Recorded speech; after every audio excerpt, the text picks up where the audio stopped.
અને હવે જોઈએ સમાચાર વિસ્તારપૂર્વક। રાજકોટથી કોંગ્રેસના ઉમેદવાર પરેશ ધાનાણીએ ફોર્મ ભર્યું। રાજકોટથી રૂપાલા સામે પરેશ ધાનાણી મેદાનમાં છે। પરેશ ધાનાણીએ વિશ્વકર્મા મંદિરમાં દર્શન કર્યા હતા, તો બહુમાળી ચોકમાં ધાનાણીની સ્વાભિમાન સભા પણ યોજાઈ હતી। જગદીશ ઠાકોર, શક્તિસિંહ ગોહિલ સભા સ્થળે હાજર। વિમલ ચુડાસમા, યુવરાજસિંહ સહિતના નેતાઓ પણ હાલમાં હાજર છે।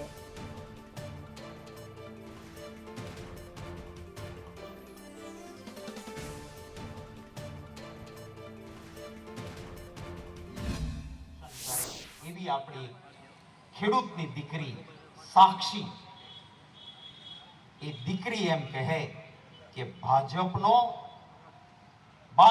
સંસદ સભ્ય અમારા ફેડરેશનનો પ્રમુખ છે અને એમણે મારા ચારિત્ર સાથે છેડા કર્યા છે। એટલું જ નહીં, મારી જેવી અનેક દીકરીઓના ચારિત્ર સાથે છેડા કર્યા છે અને અનેક દીકરીઓ બહાર નીકળે કે સાક્ષીની વાત સાચી છે। આ ભારતીય જનતા પાર્ટીનો બ્રિજભૂષણ એને દીકરીઓ સાથે ચારિત્રહીન માણસે છેડા કર્યા છે અને છતાં ભાજપના નેતાઓ એની વાત ન સાંભળે। અરે મણિપુરમાં દીકરીઓ ઉપર સામૂહિક બળાત્કાર થાય અને ભારતીય જનતા પાર્ટીના નેતાઓ દુનિયાભરની સંસદમાં એની ચર્ચા થાય, થૂથું થાય, છતાં મણિપુરની બહેનો દીકરીઓ માટે ભારતીય જનતા પાર્ટીના સત્તાધીશો ત્યાં જવાની કોશિશ પણ ન કરે। આ અહંકાર છે। મારે કહેવું છે કે ગુનો એક થાય, બે થાય, ત્રણ થાય, ચાર થાય, પણ ભગવાન શ્રી કૃષ્ણએ પણ કહ્યું હતું કે તારા 100 ગુના થયા છે, બસ કર, હવે તારા વધ કરવા સિવાય મારી પાસે ઉપાય। એમ આ ગુનાઓની પરંપરા થઈ છે। ત્યારે હું સલામ કરીશ આપણા ગુજરાતના જાગૃત સજ્જનો, દેવીઓ, યુવા સાથીઓનો। હું મારી એ બહેનો દીકરીઓને નમન કરીશ।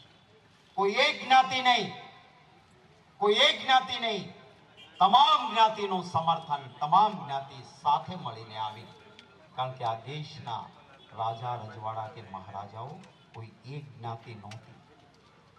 હા, રાજપૂતો કદાચ વધારે હોઈ શકે, પરંતુ રાજપૂતો હતા, કાઠી દરબારો હતા, ક્યાંય નળોદા રાજપૂતો હતા, ક્યાંય કારડિયા રાજપૂતો હતા, ક્ષત્રિયમાં અનેક જ્ઞાતિઓ, ક્યાંય ઠાકોરોના રજવાડા હતા, અરે ભીલનું પણ રાજ્ય હતું, ક્યાંય બ્રાહ્મણોના રજવાડા પણ હતા, મરાઠાના પણ રજવાડા હતા। આમ અનેક જ્ઞાતિ વર્ગ ધર્મના લોકોએ સત્તા ભોગવી અને સત્તા ભોગવનાર એક પણ વ્યક્તિએ પોતાની બેન દીકરી અંગ્રેજોને નહોતી આપી।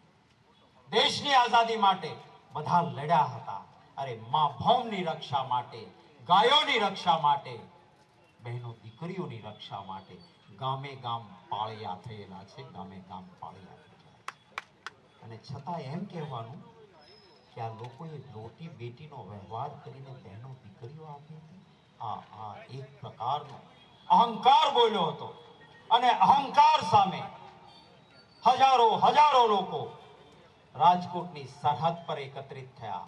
જે ભેગા થયા હતા એને સલામ એટલા માટે કરું છું કે હજારો ભેગા થયા, પણ કોઈને પાય ભાર પણ નુકસાન ન થાય એની ચિંતા એમને, ક્યાંય કોઈનું નુકસાન ન કર્યું। અરે એવડા મોટા ખેતરમાં એક ટીટોડીએ 4 ઈંડા મૂકેલા હતા। હજારો ભેગા થયેલા હતા, પણ એ ટીટોડીના ઈંડાને નુકસાન ન થાય એની ચિંતા કરીને ટીટોડીના ઈંડા પણ સલામત રાખ્યા। નમન છે તમને, વાહ વાહ, આ મારું ગુજરાત જેનું મને ગૌરવ છે કે એક ટીટોડીના ઈંડાને પણ નુકસાન ન થાય એની ચિંતા કરીને હજારોની સંખ્યામાં ભેગા થઈને પોતાની વાતનો અવાજ ઉભો કર્યો। પરંતુ એમ છતાં શું વધારે શું કરવાનું? એક માણસ જેણે ગુનો કર્યો છે એને કહી દેવાનું હતું કે ભાઈ કાલથી તમે ચૂંટણીમાંથી ખસી જાઓ, તમારી બદલે બીજા ચૂંટણી લડશે। શું આ કોઈ મોટી વાત હતી? તમે ગુનો કર્યો છે, પાર્ટી માફી માંગે છે, સમાજની, જનતાની, સમગ્ર ગુજરાતની, દેશની બહેનો દીકરીઓની, કારણ કે આમાં એક જ્ઞાતિનો સવાલ નથી, સમગ્ર દેશનું ગૌરવ હણાયું છે, માફી માંગીએ છીએ અને ઉમેદવાર બદલી આપીએ છીએ। શું આટલું પણ ન થાય? અને આ નહીં કરવા પાછળ એક જ વાત છે, અને એ છે અહંકાર. અને અહંકાર તો જેની સોનાની નગરી હતી ને, એનોય નથી ટક્યો. તો ભારતીય જનતા પાર્ટીને મારે કહેવું છે કે તમારો ક્યાંથી ટકશે? એ વિદુરજીએ ત્યારે કહ્યું હતું, વિદુરજીએ કહ્યું હતું કે સત્તામાં બેસીને જો ન્યાય નહીં કરો, સત્તામાં બેસીને ગુનો કરનારને છાવરવાનું કામ કરશો, તો ભલે તમારા પાસે 100 કૌરવો હોય, તમારા પાસે ધન સંપત્તિ હોય, તમારા પાસે બધું જ હશે, તો પણ એક દિવસ એવો આવશે કે જ્યારે તમારો સર્વનાશ થશે.